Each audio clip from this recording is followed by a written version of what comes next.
Welcome to mind blowing kids. 3ാം ക്ലാസ്സിലെ Malayalam worksheet നോക്കാം കേട്ടോ. അപ്പോൾ നമുക്ക് ആദ്യം വായിക്കാം, കണ്ടെത്താം എന്നുള്ള ആക്ടിവിറ്റി ചെയ്യാനുണ്ട് അല്ലേ. ഫസ്റ്റത്തെ ക്വസ്റ്റ്യൻ എന്താണ്? മഴയെ കുറ്റപ്പെടുത്തിയ കുട്ടികളോട് ഗാന്ധിജി എന്താണ് പറഞ്ഞത് അല്ലേ? മഴയെ കുറ്റപ്പെടുത്തി പറഞ്ഞ സമയത്ത് ഗാന്ധിജി എന്തോ ഒരു കാര്യം പറഞ്ഞു കൊടുത്തില്ല. അത് നമുക്കതിനകത്ത് എഴുതി കൊടുക്കാം. ആശ്രമ വിദ്യാലയത്തിലെ അധ്യാപകർക്ക് ആശങ്ക തോന്നിയത് എന്തുകൊണ്ടാണ്? അടുത്ത ചോദ്യം എന്താണ്? ഗാന്ധിജി കുട്ടികളെ അഭിനന്ദിച്ചത് എന്തിനായിരുന്നു? ഗാന്ധിജി നൽകിയ വിലപ്പെട്ട ഉപദേശം എന്താണ്? അപ്പോൾ ഇവയുടെയൊക്കെ ഉത്തരം നമുക്ക് ആദ്യം കണ്ടെത്താം. മഴയെ കുറ്റപ്പെടുത്തിയ കുട്ടികളോട് ഗാന്ധിജി എന്താണ് പറഞ്ഞത്? മഴ എങ്ങനെയാണ് കുട്ടികളെ ശല്യമാവുക? അതതിൻ്റെ ജോലി ചെയ്യുകയില്ലേ. എന്നാൽ നമ്മളോ മഴയെ കുറ്റപ്പെടുത്തുന്നു അല്ലേ? അത്രയും വേണമെങ്കിൽ എഴുതിയാൽ മതി, വേണമെങ്കിൽ കൂട്ടിച്ചേർക്കാം. നേരം വൈകുന്നു, ജോലി മറക്കുന്നു, അതല്ലേ സത്യം. അപ്പോൾ അത് വേണമെങ്കിൽ കൂട്ടിച്ചേർക്കാം. ഇതാണ് ഗാന്ധിജി അവരോട് പറഞ്ഞത്. ഓക്കെ, അടുത്ത ക്വസ്റ്റ്യൻ നോക്കാം. ആശ്രമ വിദ്യാലയത്തിലെ അധ്യാപകർക്ക് ആശങ്ക തോന്നിയത് എന്തുകൊണ്ടാണ്?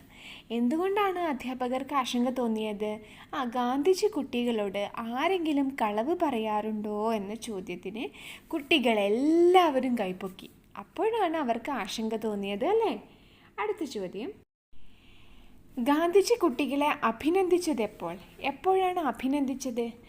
എല്ലാ കുട്ടികളും കളവ് പറയാറുണ്ട് എന്ന് സമ്മതിച്ചപ്പോൾ. എന്തുകൊണ്ടായിരിക്കും അങ്ങനെ?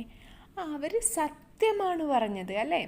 ഏതൊരു കുട്ടിയും അറിയാതെ പോലും ചിലപ്പോൾ ഒരു കളവ് പറഞ്ഞിട്ടുണ്ടായിരിക്കും. പക്ഷേ ഗാന്ധിജി ചോദിച്ച സമയത്ത് ഞങ്ങൾ കളവ് പറയാറുണ്ട് എന്ന് സമ്മതിച്ചപ്പോഴാണ് ഗാന്ധിജി എന്ത് ചെയ്തത്? അവരെ അഭിനന്ദിച്ചത്.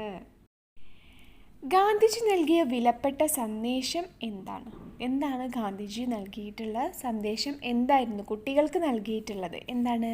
ഒരിക്കലും കള്ളം പറയരുത്. ഓക്കെ, നിങ്ങളോടും പറയാനുള്ള കാര്യമാണത്. നമ്മൾ ഏതൊക്കെ സാഹചര്യത്തിൽ പെട്ട് കഴിഞ്ഞാലും വെറുതെ കള്ളം പറഞ്ഞ് അതുമ്മലെ പിടിക്കരുത്. നമ്മൾ സത്യം മാത്രം പറയുക. അപ്പോൾ എന്നും നമുക്ക് നല്ലതേ വരുള്ളൂ അല്ലേ. അടുത്ത പ്രവൃത്തി നോക്കാം. അടുത്തത്, ഈ മാതൃകയിലുള്ളതുപോലെ എഴുതുക എന്നുള്ളത് ചിലർക്ക് എഴുതാൻ തന്നിട്ടുണ്ടായിരിക്കും. അവൻ നോക്കി, അവൻ്റെ നോട്ടം കണ്ട് എല്ലാവരും അമ്പരന്നു. കണ്ടോ, ഒരു ഭാഗത്ത് നോക്കിയെന്നും അത് പിന്നീട് നമ്മൾ നോട്ടം എന്നാണ് പറയുന്നത് അല്ലേ. അപ്പോൾ അടുത്തത്, അവൾ പാടി, അവളുടെ പാട്ട് കേട്ട് മറ്റുള്ളവർ കൈയടിച്ചു അല്ലേ. അവിടെ പാട്ട് എന്നാണ് വരിക. രവി നടന്നു, അവൻ്റെ എന്താ വരിക? നടന്നു എന്നതാണ് വരിക അല്ല, നടത്തം വേഗത്തിലായിരുന്നു. ഓക്കെ, അത് നിങ്ങൾ ഫിനിഷ് ചെയ്ത് കൊടുക്കുക. ഇനി നമുക്ക് പകരം പദങ്ങൾ എഴുതാനാണ് കേട്ടോ.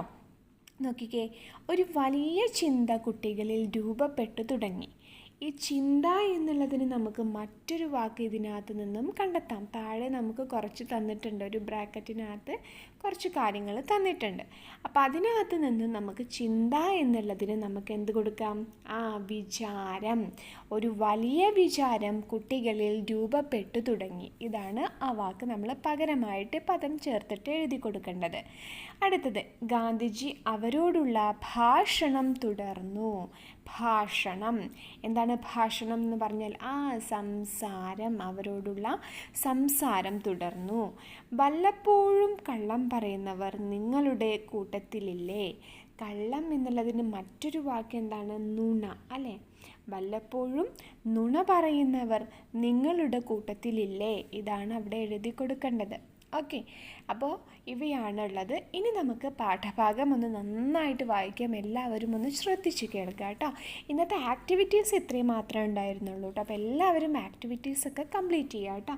ഇനി പാഠഭാഗം വായിക്കാം. ഇവിടെ പാഠഭാഗത്തിൻ്റെ പേരെന്തായിരുന്നു? ഗാന്ധിജിയുടെ സന്ദേശം. യാത്രക്കിടയിൽ ഗാന്ധിജി ഒരു ആശ്രമ വിദ്യാലയത്തിലെത്തി. സമയം പ്രഭാതം. പുറത്ത് നല്ല മഴ പെയ്യുന്നുണ്ടായിരുന്നു. പഠനം തുടങ്ങേണ്ട സമയമായി. കുട്ടികൾ ഓരോരുത്തരായി വന്നു തുടങ്ങിയതേയുള്ളൂ. ഗാന്ധിജി ഓരോ കുട്ടിയെയും സൂക്ഷ്മമായി ശ്രദ്ധിക്കുവാൻ തുടങ്ങി. അവർക്ക് കാര്യം മനസ്സിലായി. നേരം വൈകിയത് ശരിയാണോ എന്നാണ് ആ നോട്ടത്തിൻ്റെ അർത്ഥം. ബാപ്പുജി, അങ്ങ് ക്ഷമിക്കണം. മഴ ശല്യം ചെയ്തതുകൊണ്ടാണ് ഞങ്ങൾ വൈകിയത്. കണ്ടോ, ഗാന്ധിജി കുട്ടികളോട് സംസാരിക്കുകയാണ്. അതാണ് ആ ഫോട്ടോ. ഗാന്ധിജിക്ക് ചിരി വന്നു. മഴ എങ്ങനെയാണ് കുട്ടികളെ ശല്യമാവുക? അതതിൻ്റെ ജോലി ചെയ്യുകയില്ലേ?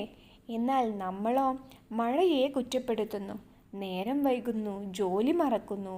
അതല്ലേ സത്യം? ഒരു വലിയ ചിന്ത കുട്ടികളിൽ രൂപപ്പെട്ടു തുടങ്ങി. അവർ പരസ്പരം നോക്കി തലയാട്ടി. ഇനി വൈകി വരില്ല ബാപ്പുജി.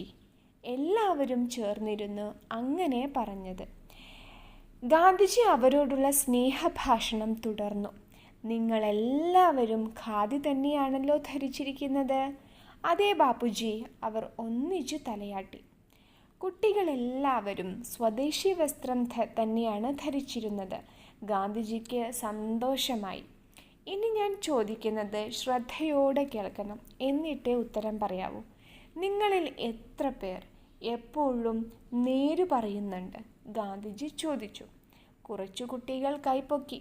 എന്നാൽ വല്ലപ്പോഴും കള്ളം പറയുന്നവർ നിങ്ങളുടെ കൂട്ടത്തിലില്ലേ? അതെത്ര പേർ കാണും?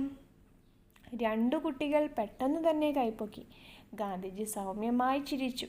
പിന്നെ 3, 4 കൈകൾ അങ്ങനെ പൊങ്ങാൻ തുടങ്ങി. ആശ്രമത്തിലെ അധ്യാപകർക്ക് ആശങ്കയായി. ഗാന്ധിജിക്ക് എന്ത് തോന്നും?